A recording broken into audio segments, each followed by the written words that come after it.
157 Palembang. Yang kami hormati Bapak Ibu Wakil Kepala Sekolah SD Negeri 157 Palembang, serta rekan-rekan Dewan Guru sekalian dan staf pegawai SD Negeri 157 Palembang.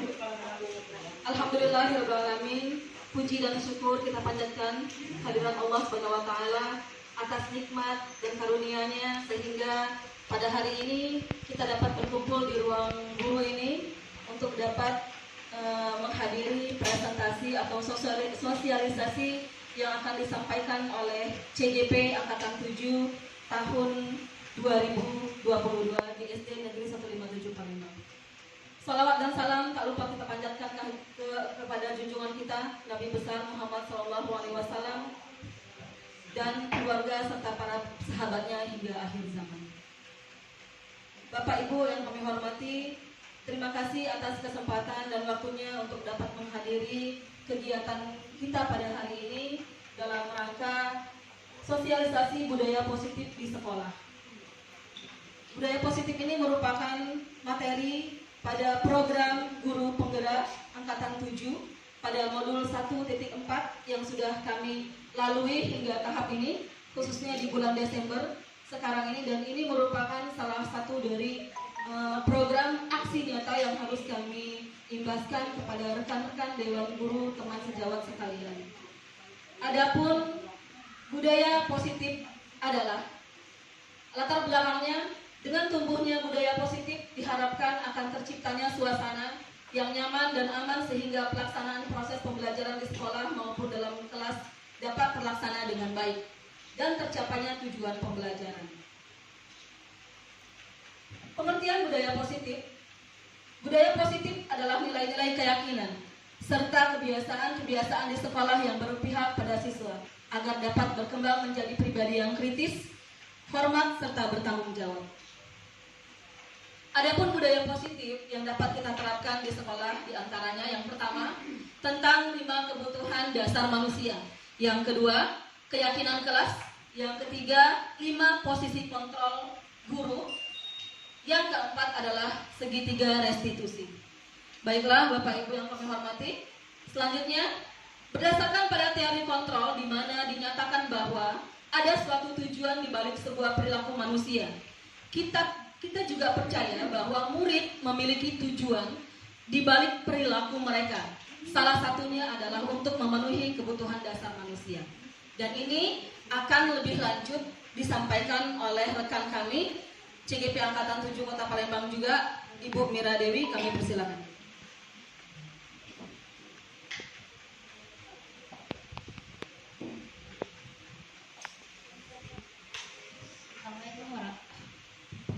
Assalamualaikum warahmatullahi wabarakatuh. Baik, pada kesempatan ini saya akan menjelaskan 5 kebutuhan dasar manusia. Yang pertama, 5 kebutuhan dasar manusia itu menurut Dr. William Glasser dalam Toy Story, jika 5 kebutuhan dasar manusia telah terpenuhi, maka murid akan tumbuh aman dan bahagia. 5 kebutuhan dasar manusia itu yang pertama, mempertahankan hidup. Maksudnya kita manusia memiliki psikologis dalam diri, yaitu kebutuhan untuk makan, untuk bersosialisasi, dan bertahan hidup. Kedua, kebutuhan untuk merasa diterima.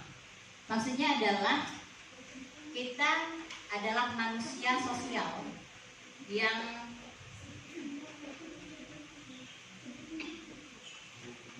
yang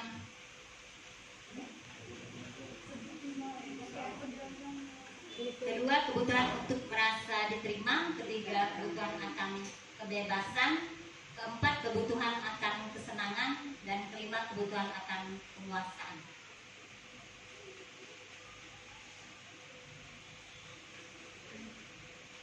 Kebutuhan bertahan hidup.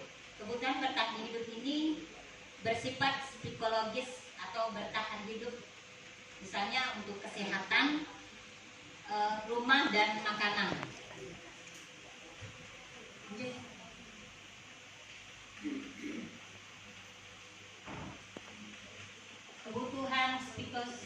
psikologis, kebutuhan untuk disayangi dan diterima meliputi kebutuhan akan hubungan dan koneksi sosial, kebutuhan untuk memberi dan menerima kasih dan sayang.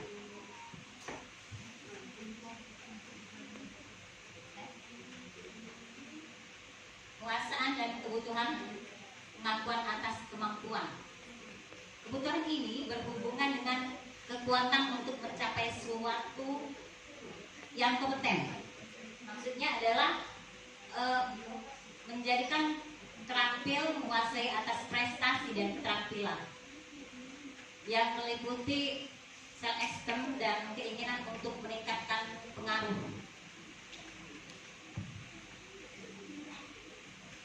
Lanjut. Kebebasan, kebutuhan akan pilihan. Kebutuhan ini yaitu untuk bebas atau kebutuhan akan kemandirian, otonomi dan memiliki pilihan dan mampu mengendalikan arah hidup seseorang. Lanjut. Keyakinan kelas. Di kelas biasanya kita melakukan peraturan, ya Bapak Ibu. Sekarang itu dirubah menjadi suatu keyakinan, bukan lagi peraturan.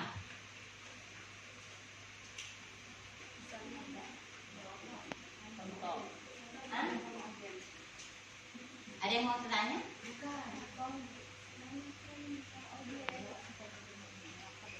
Keyakinan kelas. Apa sudah ada yang menerapkan di kelasnya? Contohnya?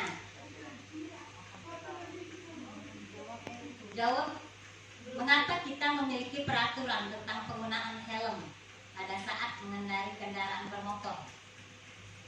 Ibu-ibu, kenapa? Bapak-bapak? Untuk menjaga keselamatan.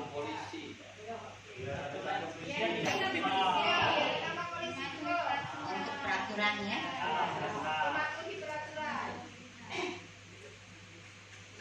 Baik, yang kedua,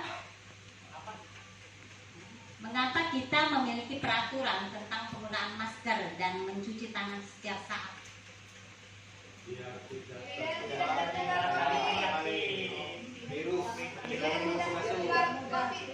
tidak tertular. Itu adalah untuk menjaga kesehatan atau keselamatan. Nilai-nilai keselamatan di sini adalah keyakinan, suatu keyakinan.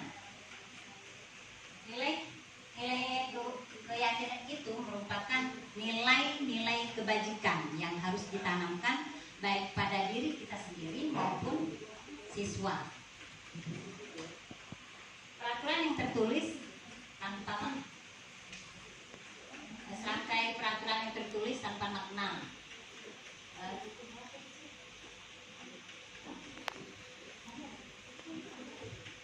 Nilai-nilai keselamatan atau kesehatan inilah yang kita sebut sebagai suatu keyakinan, yaitu nilai-nilai kebajikan universal yang disepakati secara tersirat dan tersurat, lepas dari latar belakang suku, negara, bahasa maupun agama. Seorang akan lebih bergerak dan bersemangat untuk menjalankan keyakinannya daripada sekedar mengikuti serangkaian peraturan tertulis atau tanpa makna. Murid-murid pun demikian. Mereka perlu mendengarkan dan memahami arti sesungguhnya tentang peraturan-peraturan yang diberikan pada nilai-nilai kebijakan di balik peraturan tersebut. Apa tujuan utamanya? Dan menjadi tidak tertarik atau takut sehingga hanya sekedar mengikuti serangkaian peraturan-peraturan yang mengatur mereka tanpa memahami tujuan mulianya.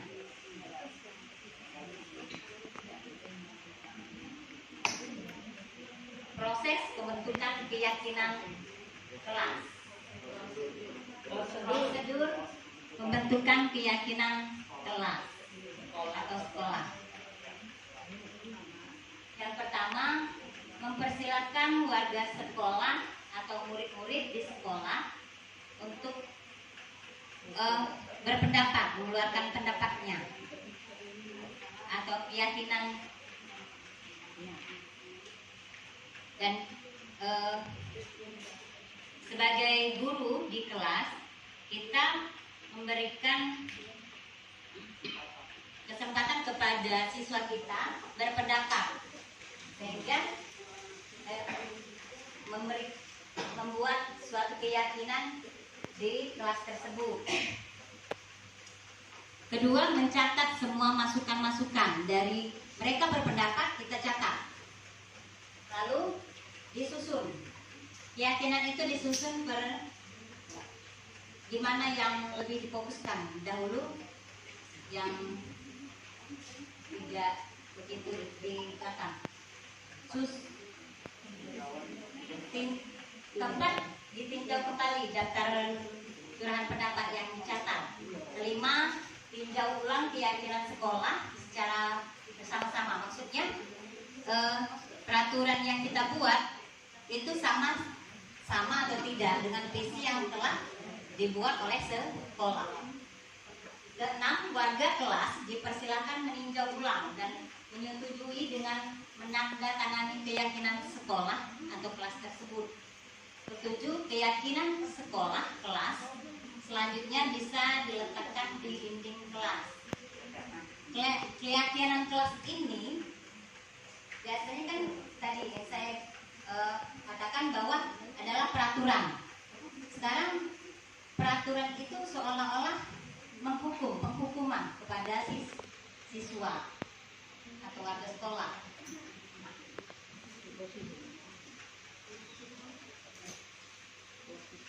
Baik, 5 posisi kontrol akan dijelaskan oleh Miss Hayati.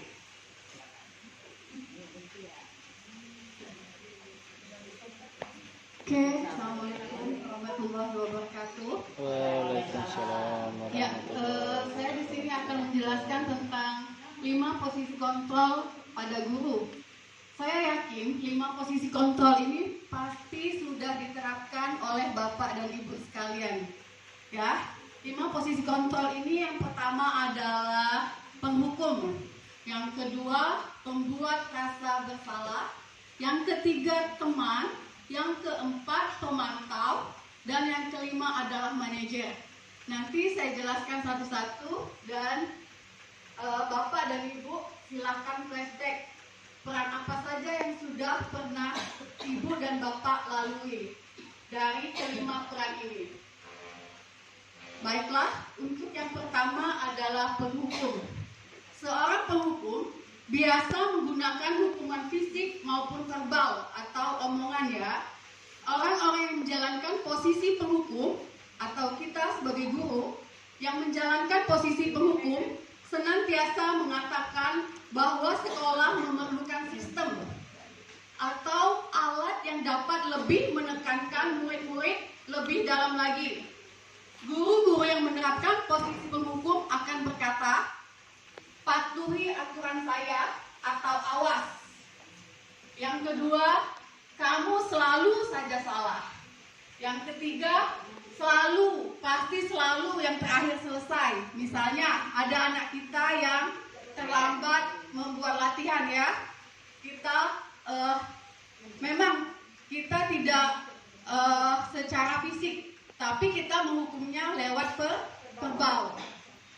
Terus guru seperti ini senantiasa percaya hanya ada satu cara agar pembelajaran bisa berhasil, yaitu cara dia. Nah, penghukum ini biasanya dengan suara yang tinggi, bahasa tubuh, mata melotot, dan jari menunjuk-nunjuk dan menghardik ke arah siswanya. Ya? Nah, terlambat lagi, selalu datang terlambat. Kapan bisa datang tepat waktu? Nah, itu termasuk salah satu penghukum ya. Kemudian tanyakan kepada diri Anda. Ya, tanyakan kepada diri Bapak Ibu sekalian, bagaimana perasaan murid kita bila kita sebagai guru berbicara seperti itu pada saat muridnya datang terlambat? Ya maaf Bapak Ibu, saya juga menjalani seperti ini sebelum saya tahu dan belajar seperti ini. Oh ternyata yang saya jalankan selama ini salah, ya. Apalagi di kurikulum merdeka ini kita guru ini kita perannya kalau di tahun-tahun kemarin peran guru itu sangat apa ya? Dia mengaku peran saya ini loh yang berperan. Jadi kita itu memandang murid itu tidak bisa apa-apa. Nah, di kurikulum merdeka ini, jadi kita berpihak pada murid, seluruhnya berpihak pada murid. Jadi semuanya kita memihak kepada murid. Nah, hasilnya, hasil dari penghukum tadi, ya. Nah, hasilnya kemungkinan kalau kita menjadi penghukum, kemungkinan murid marah dan mendendam atau bersifat agresif. Bisa saja murid setelah kita marah itu dia kembali duduk, tapi dalam hatinya murid tersebut akan mencoret-coret kertas yang ada di depannya. Kemudian ya kesel ya. Lebih buruk lagi, sepulang sekolah murid melihat motor atau mobil paku ibu dan bapak gurunya, kemudian mengepeskannya atau mencoret-coretnya. Nah, iya Bu, tapi ini memang kejadian. Ketika saya SMP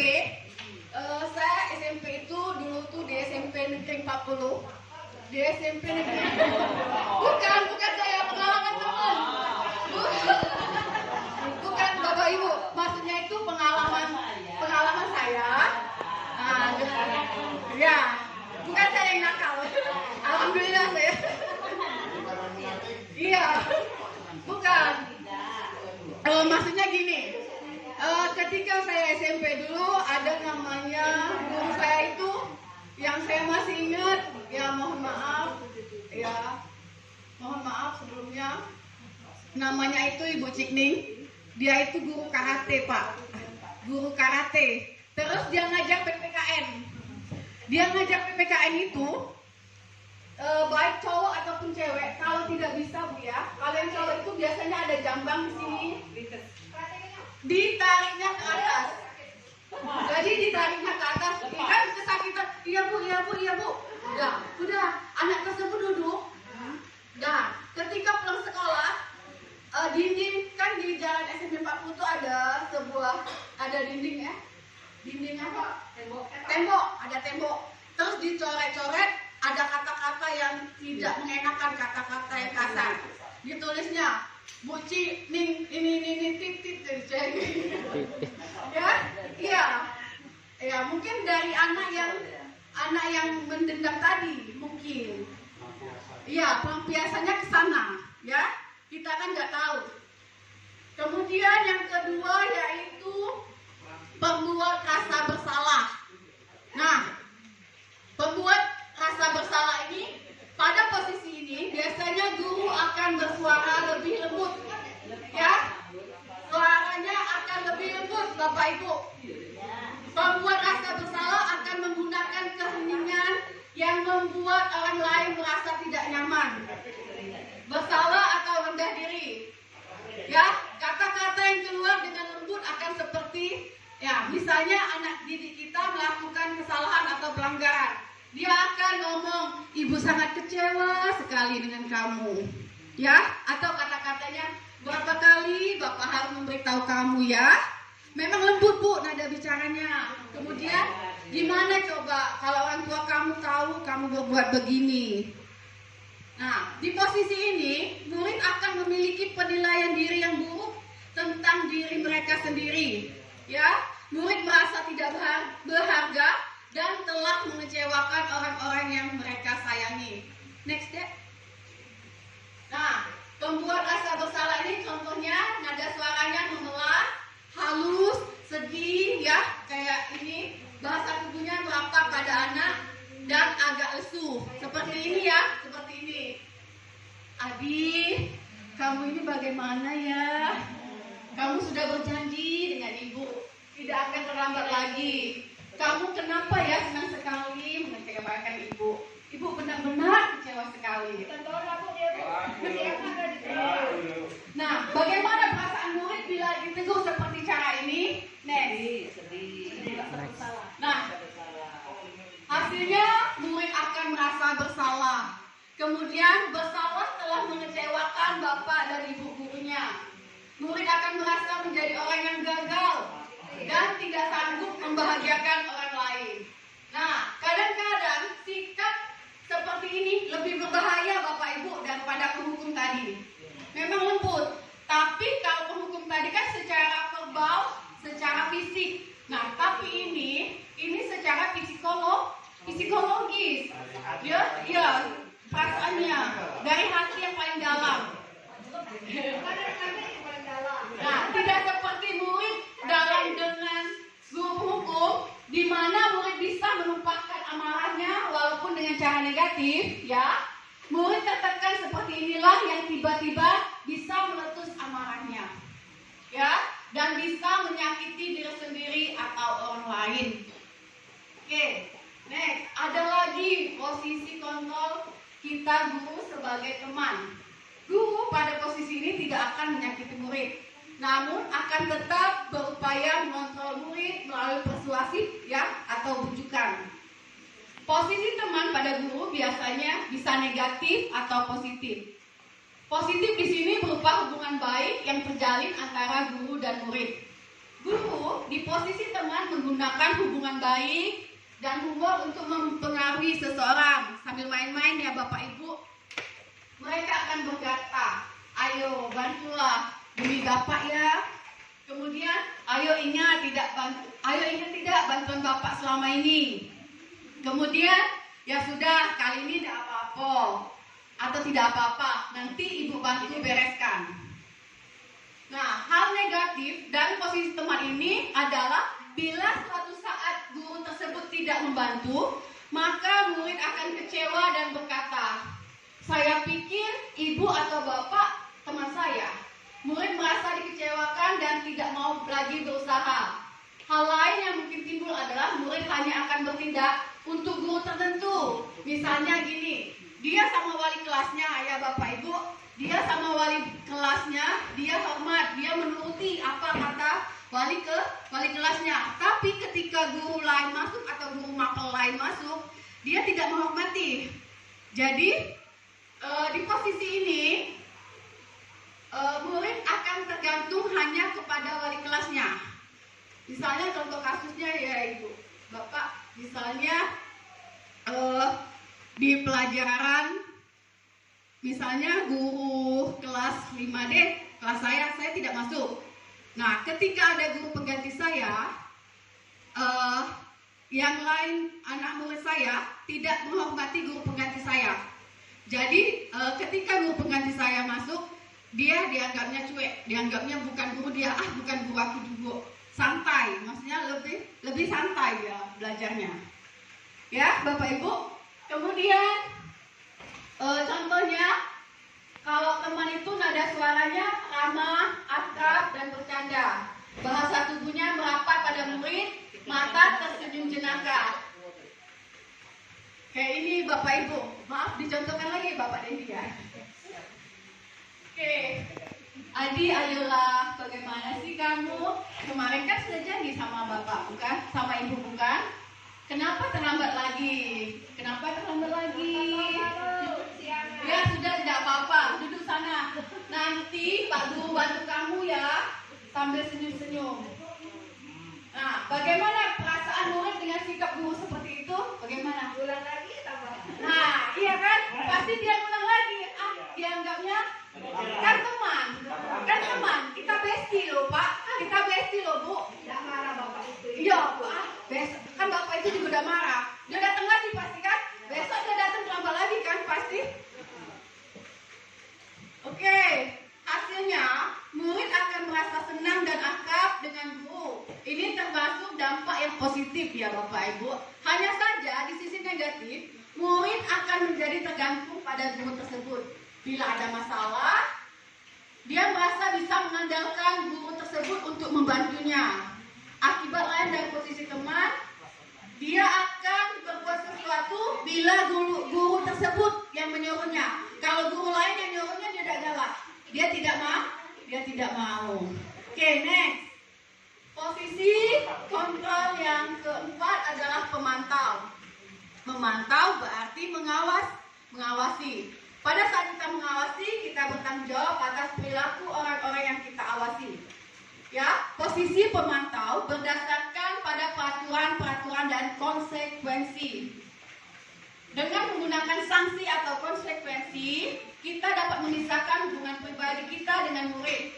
Sebagai seseorang yang menjalankan posisi pemantau, pertanyaan yang diajukan seorang pemantau misalnya, peraturannya apa? Misalnya murid kita melakukan kesalahan ya atau pelanggaran. Peraturannya apa? Misalnya dia pakai sepatu putih ya. Peraturannya apa? Kamu tahu kan di sekolah ini pakai sepatu hitam? Kemudian apa yang telah kamu lakukan? Sanksi atau konsekuensinya apa? Oke? Seorang pemantau sangat mengandalkan perhitungan, catatan, dan data yang dapat digunakan sebagai bukti atau perilaku seseorang.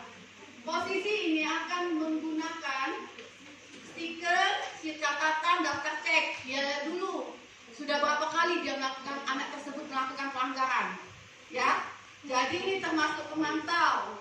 Posisi pemantau sendiri berawal dari teori stimulus respon yang menunjukkan tanggung jawab guru dalam mengontrol murid. Nah, sekarang pemantau itu dengan suara datar, bahasa tubuh yang formal. Adik, tahukah kamu jam berapa mulai? Misalnya anak tersebut datang terlambat ya. Tahu Pak, kamu terlambat 15 menit. Apa kamu sudah mengerti konsekuensi yang harus dilakukan bila terlambat? Misalnya kalau dia terlambat, dia harus menulis buku, 5 buku misalnya, ya.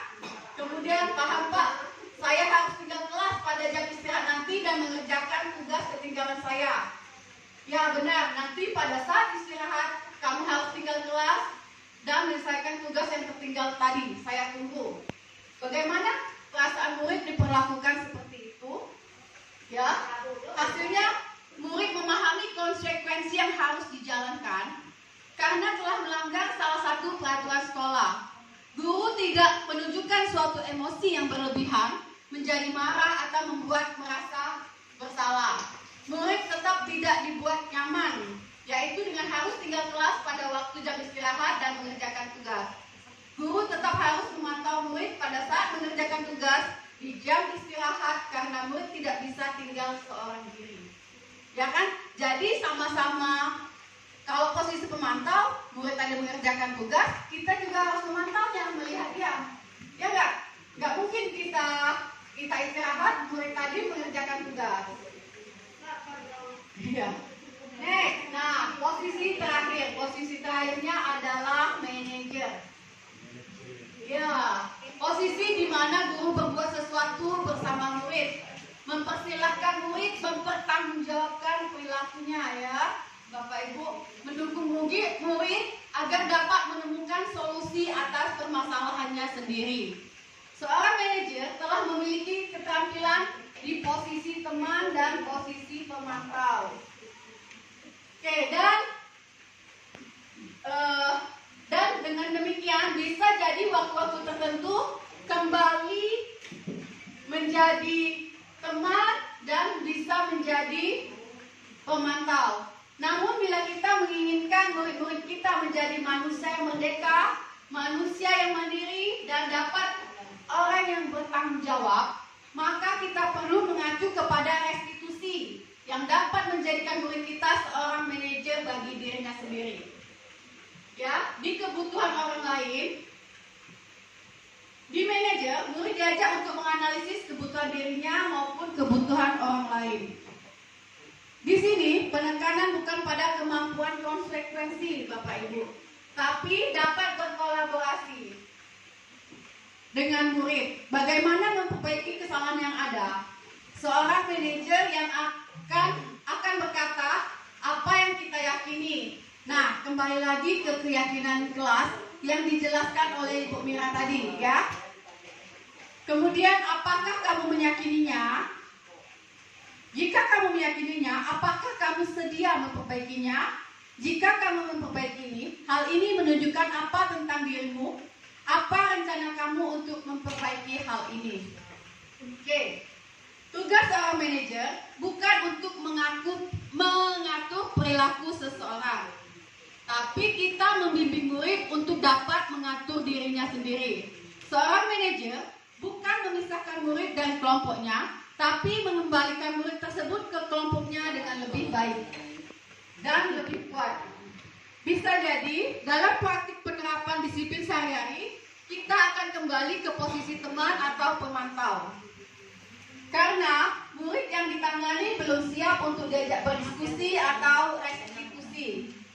Dan namun perlu disadari tujuan akhir dari 5 posisi kontrol tadi, ya, yang pertama penghukum, rasa bersalah, ya, yang ketiga teman, yang keempat pemantau.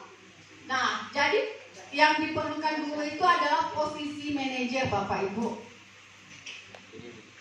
Ya, di mana posisi inilah murid dapat menjadi pribadi yang mandiri, merdeka, bertanggung jawab atas segala perilaku dan sikapnya, yang pada akhirnya dapat menciptakan lingkungan yang positif, nyaman, dan aman. Oke.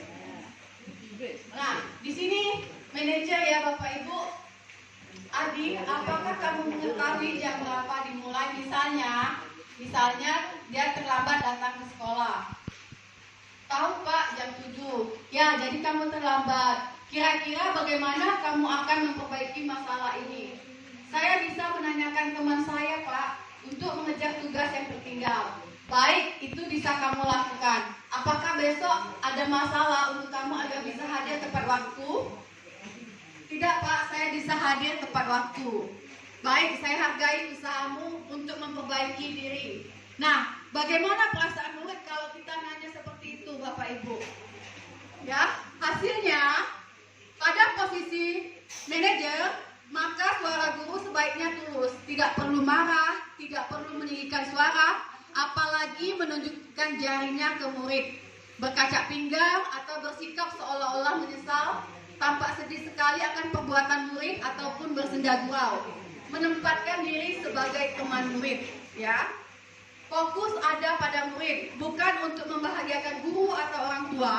Murid sudah mengetahui ada suatu masalah dan sesuatu perlu terjadi. Bila guru mengambil posisi pemantau, guru akan melihat apa konsekuensi, apa peraturannya. Namun pada posisi manajer, guru akan mengembalikan tanggung jawab ke murid tadi, ya. Dia hukumannya nggak ada hukuman. Bagaimana cara murid tersebut memperbaiki kesalahan dia? Oke? Nah, yang terakhir segitiga restitusi yang akan dijelaskan oleh teman saya Widya Sri Suprapti.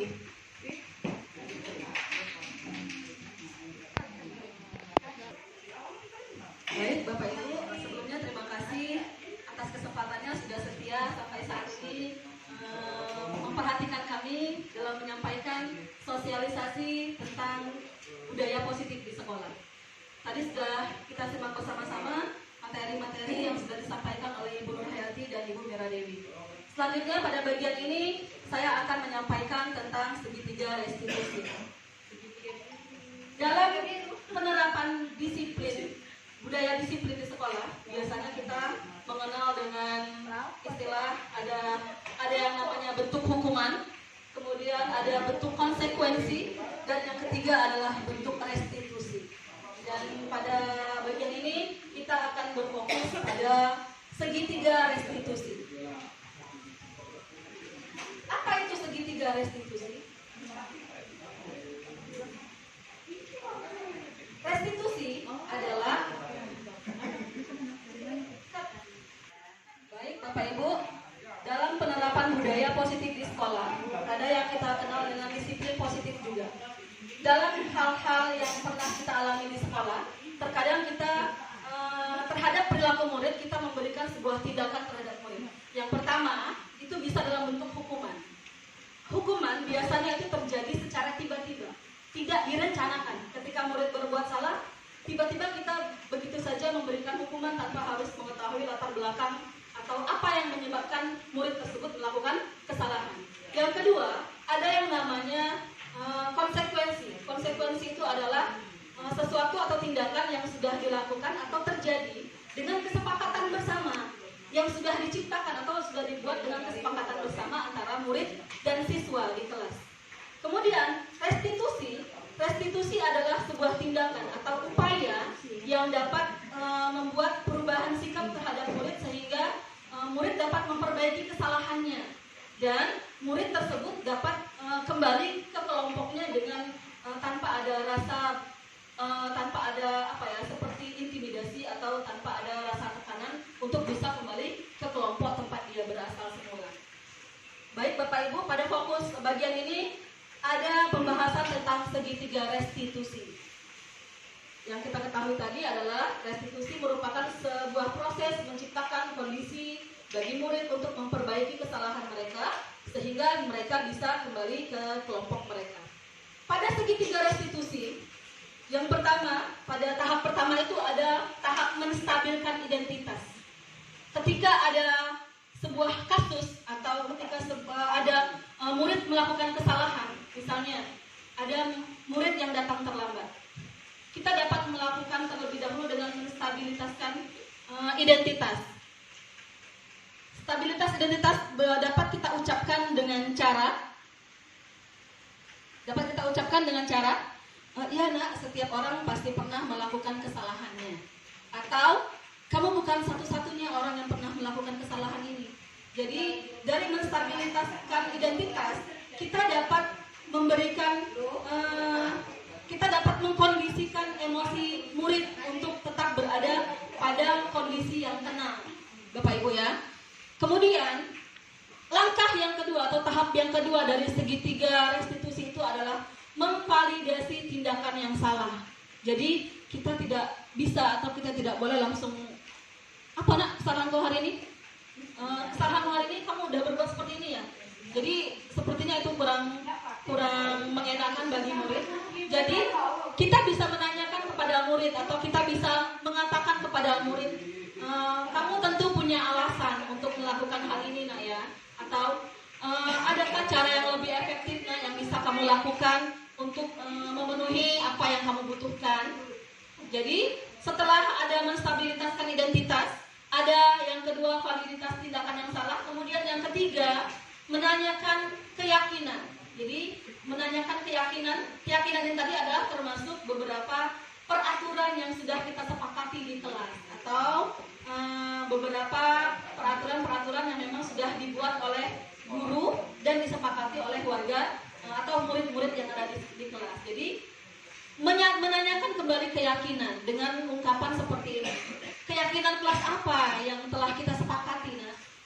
Atau bisa juga kamu ingin menjadi orang yang seperti apa? Jadi itu adalah bagian dari segitiga restitusi. Baik, selanjutnya akan kita bahas lagi lebih mendetail menstabilitaskan identitas. Menstabilitaskan identitas adalah bagian dasar dari segitiga restitusi yang bertujuan untuk mengubah identitas anak dari orang yang gagal karena melakukan kesalahan menjadi orang yang sukses atau menjadi orang yang lebih baik. Anak yang melanggar peraturan karena sedang mencari perhatian adalah anak yang sedang mengalami kegagalan. Jadi berhubungan atau berkaitan dengan 5 kebutuhan dasar manusia tadi Bapak Ibu, bahwa terkadang kita tidak menyadari kalau anak itu melakukan kesalahan, mungkin ada sesuatu yang dia butuhkan atau ada kebutuhan mendasar dari anak tersebut yang tidak terpenuhi. Salah satunya adalah kebutuhan kasih sayang. Jadi kebutuhan kasih sayang yang tidak terpenuhi itu dapat membuat anak merasa tidak dihargai atau dapat melihat kurang diperhatikan, dapat kurang perhatian, dapat membuat anak merasa tidak diterima di lingkungannya. Ya, kemudian Bapak Ibu, dari kegagalan anak yang sudah dilakukannya tadi, dia mencoba untuk memenuhi kebutuhan dasarnya. Namun ada benturan. Kalau kita mengkritik dia, maka kita akan tetap membuatnya posisi gagal. Jadi dalam hal ini, kalau kita ingin menjadikan reflektif, maka kita harus meyakinkan si anak dengan cara mengatakan kalimat-kalimat seperti ini, Bapak Ibu. Contohnya, tidak ada manusia yang sempurna ya Nak ya. Ibu juga pernah melakukan kesalahan yang seperti itu. Atau saya juga pernah melakukan kesalahan tersebut. Jadi itu yang bisa menstabilitaskan emosi anak, karena mereka akan merasa mereka bukan satu-satunya orang yang berbuat salah, tapi ada juga orang lain. Kemudian kita bisa menyelesaikan hal ini dengan Bapak Ibu. Kita bisa menyelesaikan ini. Bapak Ibu tidak tertarik mencari siapa yang salah. Jadi kalimatnya bisa seperti ini Bapak Ibu. Kita sudah menstabilkan identitas anak dengan meredakan emosinya. Kita juga bisa mengungkapkan perkataan seperti ini Bapak Ibu. Ibu tidak akan mencari siapa yang salah dan siapa yang benar. Tapi di sini kita akan mencari jalan keluarnya bersama-sama. Jadi di situ anak-anak akan merasa tetap berada posisi yang nyaman. Kamu berhak merasa begitu, atau hal-hal atau ungkapan-ungkapan lainnya yang membuat emosi anak distabilkan dengan perkataan-perkataan kita. Selanjutnya ada yang namanya validasi tindakan yang salah. Jadi dari kasus atau perbuatan atau kesalahan yang dilakukan oleh anak tadi, setelah kita menstabilitaskan identitasnya atau bisa dengan meredakan emosinya, baru kita bisa melakukan tahap ini, yaitu tahap memvalidasi tindakan yang salah. Ya, menurut teori kontrol, semua tindakan manusia, baik atau buruk, pasti memiliki tujuan dan maksud tertentu. Seorang guru yang memahami teori kontrol pasti akan mengubah pandangannya dari teori stimulus respon ke cara berpikir proaktif yang mengenali tujuan dari setiap tindakan. Kita mungkin tidak suka sikap seorang anak yang terus-menerus merengek, tapi bila sikap itu mendapat perhatian kita, maka itu telah memenuhi kebutuhan anak tersebut. Kalimat-kalimat yang mungkin bisa kita terdengar asing buat guru, namun bila dikatakan dengan nada tanpa menghakimi dan memvalidasi kebutuhan mereka. Seperti ini contohnya Bapak Ibu, kalimat memvalidasi tindakan yang salah. Padahal kamu bisa melakukan yang lebih buruk dari ini ya. Atau kamu pasti punya alasan mengapa melakukan itu. Atau bisa juga, kamu patut bangga pada dirimu sendiri karena kamu telah melindungi sesuatu yang penting bagimu. Kemudian, kamu boleh mempertahankan sikap itu, tapi kamu harus menambahkan sikap yang baru. Jadi, dari kata-kata yang demikian, kita secara tidak langsung, Bapak Ibu, kita tidak langsung menjudge anak telah melakukan kesalahan yang fatal, atau langsung menghakimi anak atas kesalahannya. Tapi, dengan memvalidasi tindakan ini, kita juga dapat membuat anak atau murid tetap berada pada posisi nyamannya. Kemudian, biasanya guru akan menyuruh anak untuk menghentikan sikap yang tidak baik. Tapi teori kontrol mengatakan bahwa resep itu tidak manjur karena tindakan guru dengan memvalidasi sikap yang tidak baik seperti bertentangan dengan aturan yang ada. Namun sebetulnya tujuannya untuk menunjukkan bahwa guru memahami alasan dibalik tindakan murid tersebut. Kemudian dari segitiga restitusi tadi, yang terakhir, tahapan terakhir adalah menanyakan keyakinan. Teori kontrol menyatakan bahwa kita pada dasarnya termotivasi internal.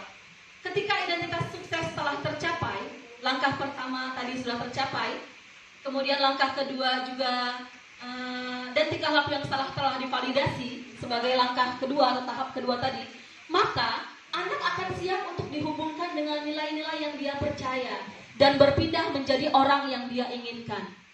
Pertanyaan-pertanyaan di bawah ini menghubungkan keyakinan anak dengan keyakinan kelas atau keluarga. Jadi bisa kita tanyakan dengan kalimat yang seperti ini. Apa yang kita percaya sebagai kelas atau keluarga? Apa nilai-nilai umum yang kita sepakati, Nak? Atau apa bayangan kita tentang kelas yang ideal? Kamu mau jadi orang yang seperti apa? Jadi, apa keyakinan kelas yang sudah kita sepakati? Jadi, dari keyakinan kelas yang sudah kita sepakati bersama, anak-anak akan menyadari bahwa ada kesepakatan yang harus dijalankan atau ada tata tertib yang harus dipatuhi. Jadi, dengan kondisi anak yang melakukan kesalahan tadi, mereka akan menyadari tanpa merasa terintimidasi, Bapak Ibu. Jadi dari segitiga restitusi ini melakukan 3 tahapan yang tadi. Yang pertama menstabilitaskan identitas, yang kedua memvalidasi tindakan yang salah, dan yang ketiga adalah menanyakan keyakinan. Dari segitiga restitusi ini kita akan kembali membuat anak berada pada posisinya sebagai kodratnya sebagai seorang anak. Jadi dari kesalahan yang mereka lakukan tadi, kita tidak secara langsung atau serta-merta melakukan hukuman, tapi melakukan tindakan-tindakan yang membuat mereka berada pada posisi nyamannya dan membuat mereka menyadari kesalahannya dan membuat mereka bisa memperbaiki kesalahan atas apa yang sudah mereka lakukan. Jadi demikian Bapak Ibu materi tentang segitiga restitusi yang bisa kami sampaikan pada hari ini. Bapak Ibu bisa menyaksikan video sebagai langkah kisah nyata, aksi nyata yang sudah dilakukan oleh rekan CGP kami. Berikut ini.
Baik Bapak Ibu, di sini saya akan menjelaskan kasus yang saya temui, yaitu kasus yang pertama, murid mencontek ketika ulangan. Nah, di video ini, di video ini, ketika guru melihat ada anak yang mencontek, atau melihat jawaban temannya ketika ulangan, guru jangan serta-merta memanggil anak itu di depan teman-temannya, ya. Jangan menjudge mereka di depan teman-temannya. Hal itu akan membuat murid tersebut merasa malu, ya. Kemudian kita panggil secara pribadi anak tersebut dan kita jalankan dari praktek segitiga restitusi yang pertama tadi. Di sini saya menanyakan. Ini nggak kedengar ya Bapak Ibu.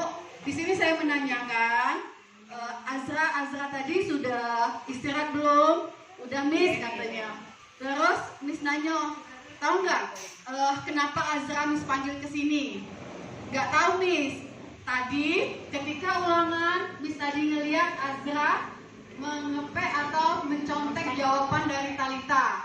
Nah, anak tersebut tidak tahu kalau dia salah kan? Tapi kita kasih tahu ketika kita memanggilnya secara pribadi. Kemudian kita tanyakan, betul atau tidak? Anak kalau sama gurunya nggak mungkin dia bohong. Apalagi kita melihatnya secara langsung.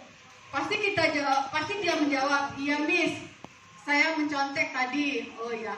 Terus kita tanya, yang pertama tadi apa? Validasi tindakan. Kita tanya sama dia, kira-kira perbuatan mencontek itu baik atau buruk? Nah, dia pasti menjawab kan, iya tidak baik Miss, iya tidak baik. Kemudian kita beralih kedua, oh tidak baik ya. Nah yang kedua adalah menstabilkan tindakan yang salah. Tindakan yang salah. Kemudian kita kan ngomong yang pertama menstabilkan identitas. Kita ngomong, oh iya perbuatan yang tidak baik, nggak apa-apa kok. Di sini kita tidak mencari kesalahan Azra. Di sini cuman kita ingin mengetahui, ya. Miss juga pernah sih berbuat salah seperti itu. Pernah. Setiap manusia tidak ada yang sempurna. Nanti kan kalau kita ngomong seperti itu, jadi anak itu juga mikir, Bapak Ibu. Ya. Kemudian saya tanya lagi sama Azranya. Azra, kenapa kamu mencontek tadi? Alasannya apa? Kita menanyakan alasan. Apa kamu ketiduran? Iya, Miss, saya tidak belajar katanya. Saya tidak belajar. Kenapa tidak belajar? Saya semalam tidurnya larut katanya. Kenapa tidur larut? Nonton YouTube. Katanya nonton YouTube. Ya kan alasan. Kita menanyakan alasan. Kita yang kedua. Ya, yang kedua. Kemudian setelah menanyakan alasan, yang ketiganya kita menanyakan keyakinan. Kita nanya. Kita kan sudah ada keyakinan kelas, nah ya. Kira-kira keyakinan kelas apa yang kamu ketahui? Nanti dijawab oleh anak tersebut. Nah, jadi yang pertama tadi kita harus, sebelum kita menjalankan restitusi ini, kita harus membuat kesepakatan kelas dulu, Bapak Ibu. Jadi kalau anak-anak tahu kesalahan dia dan mereka akan berusaha memperbaikinya. Udah ngerti belum Bapak Ibu? Oke, nah kita menanyakan keyakinannya. Oke, kalau kamu sudah kamu tahu kesalahan kamu, bagaimana cara kamu memperbaikinya? Ya, kita akan menanyakan sama siswa tersebut. Bukannya kita yang memberi hukuman atau memberi konsekuensi ke anak tersebut. Kita akan menanyakan anak tersebut apa konsekuensi, apa atau bagaimana cara kamu memperbaiki masalah ini. Nanti anak tersebut yang akan memberikan jawaban. Ya Miss, saya janji tidak akan mencontek lagi. Saya akan belajar. Saya akan disiplin waktu.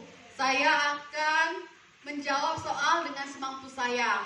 Berarti dia sudah berusaha memperbaiki. Kemudian selanjutnya kita tanyakan lagi. Jadi kapan kamu akan mulai memperbaiki keadaan ini? Dia akan menjawab mulai hari ini, Miss. Jadi kalau pun dia melakukannya lagi, dia akan sadar sendiri, Bapak Ibu. Oke, saya rasa itu saja penjelasan dari saya. Saya kembalikan lagi ke Ibu Widya.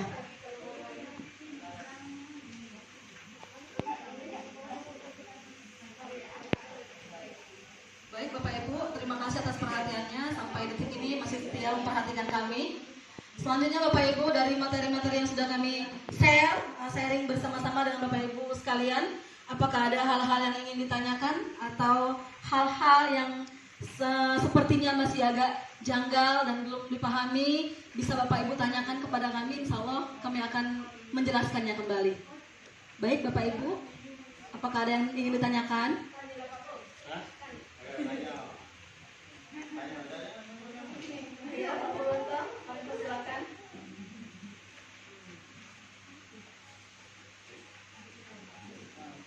Satu, dua, tiga. Masih.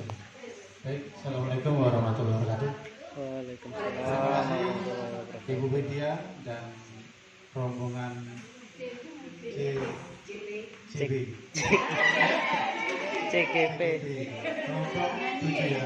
Jadi pada hari ini melaksanakan paparan berkenaan dengan sosialisasi budaya positif. Dari ilmu yang diberikan itu ilmu baru. Jadi mungkin sudah diterapkan sudah lama, tapi kita tidak mengenal sampai sejauh itu. Begini, jadi dalam penerapan pembelajaran, terutama bagi guru, mungkin ada hal-hal yang baru, terutama pada pengertian-pengertian yang dijelaskan di awal, yaitu pertama tentang aturan dan keyakinan.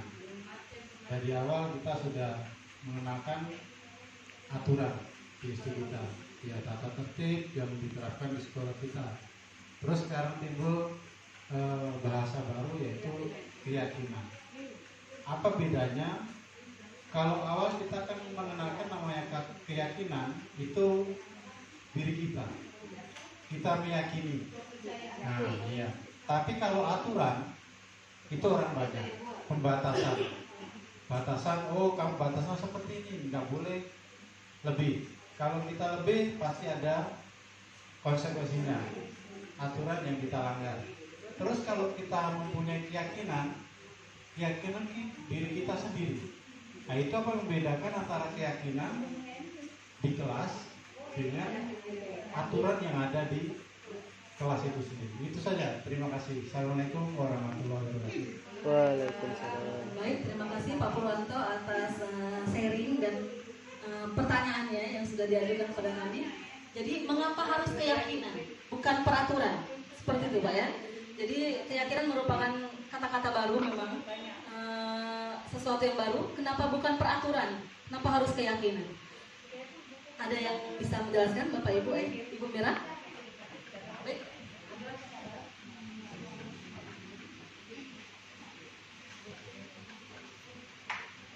Baik, saya mencoba jawab pertanyaan Pak Pur. Kenapa harus keyakinan? Keyakinan itu Pak, kalau peraturan itu bersifat negatif Pak, kata-katanya. Dan dari kata peraturan itu seperti menghukum, tidak. Jadi anak-anak takut untuk melakukan suatu hal yang baru Pak. Dari keyakinan itu kita buat, dari kita sama-sama membentuk peraturan tadi, dari keyakinan kelas tadi, maka terbentuklah keyakinan Pak, membentuk keinginan siswa tersebut agar mereka mengikuti peraturan. Maksudnya, contohnya seperti ini. Saya bersama-sama anak-anak melakukan. Nah, anak-anak, apa keyakinan kelas kita agar sekolah kita bersih, misalnya seperti itu. Nah, mereka menjawab, Bu, kami piket kelas setiap hari, misalnya seperti itu, menyiram bunga. Nah, dengan mereka tidak melakukan hal itu, berarti mereka melanggar peraturan, suatu keyakinan tadi yang mereka buat sendiri. Jadi mereka ada tertanam di dalam diri mereka bahwa mereka melakukan kesalahan. Nah, kesalahan itu bukan aturan, jadi mereka tertanam pada diri bahwa saya sudah melakukan kesalahan.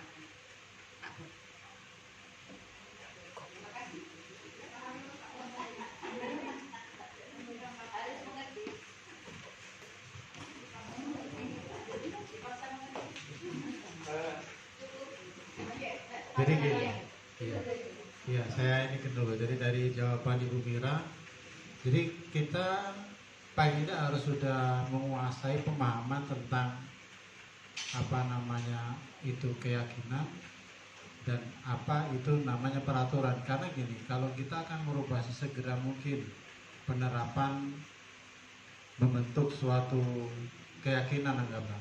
Jadi sebenarnya intinya sama.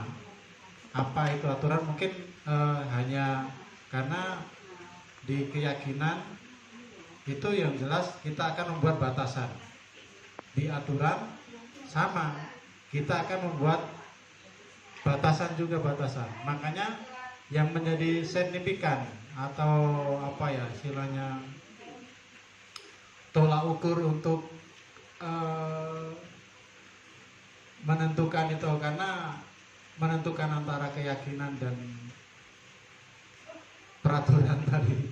Nah, seperti mungkin ada tambahan dari Ibu Cece atau Bu Widya biar agak lebih paham, karena kita pengen tahu semua biar guru-gurunya lebih paham, sehingga nanti akan bisa dari sosialisasi seperti ini akan karena hal baik untuk kita terapkan bersama-sama. Terima kasih.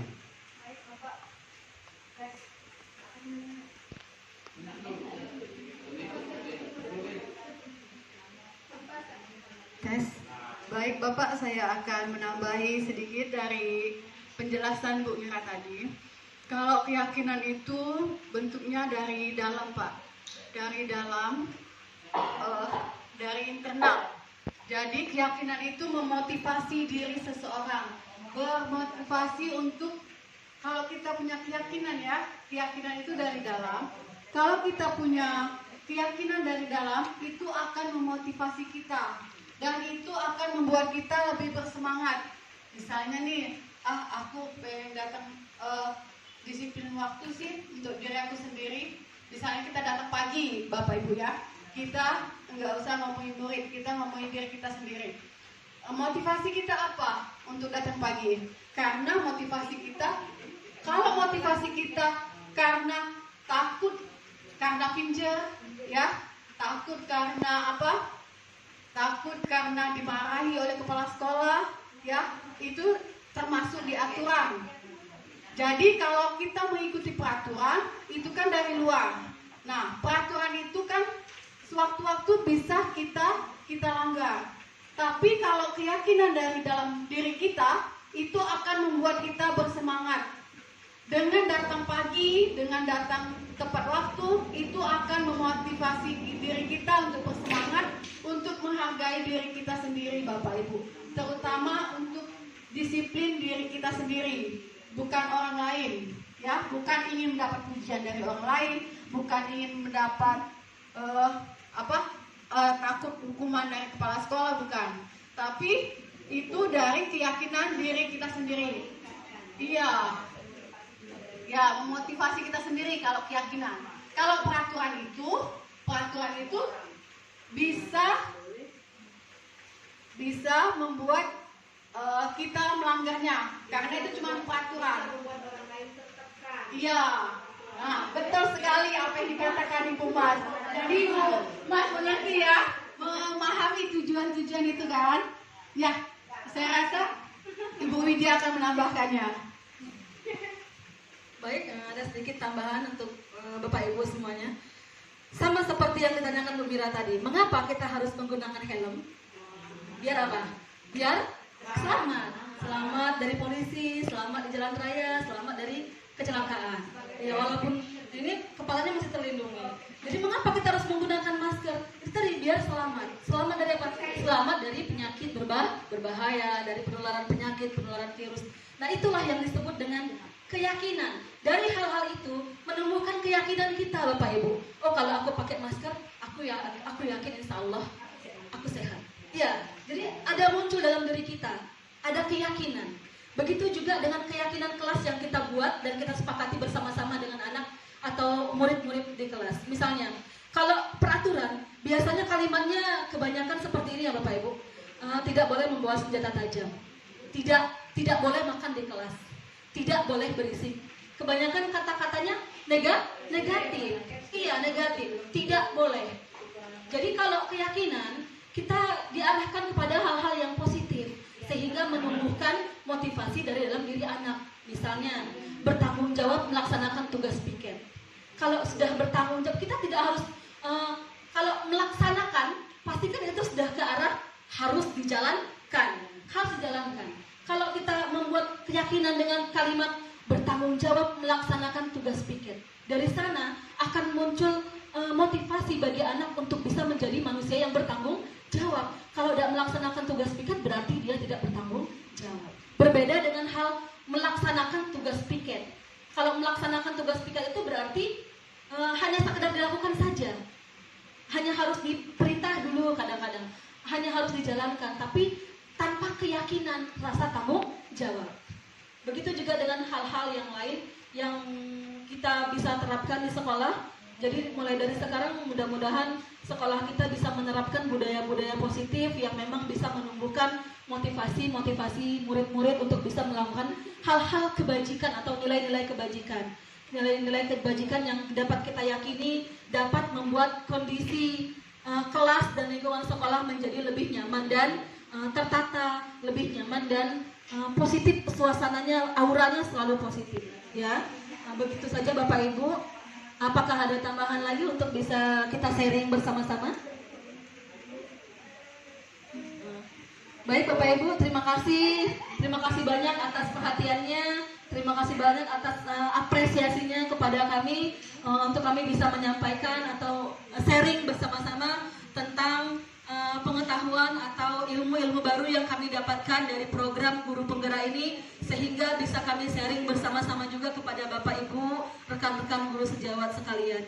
Demikian penyampaian dari kami, sosialisasi budaya positif di sekolah. Mohon maaf atas segala kekurangan. Terima kasih banyak atas segala perhatian yang Bapak Ibu berikan kepada kami. Terima kasih. Wassalamualaikum warahmatullahi wabarakatuh.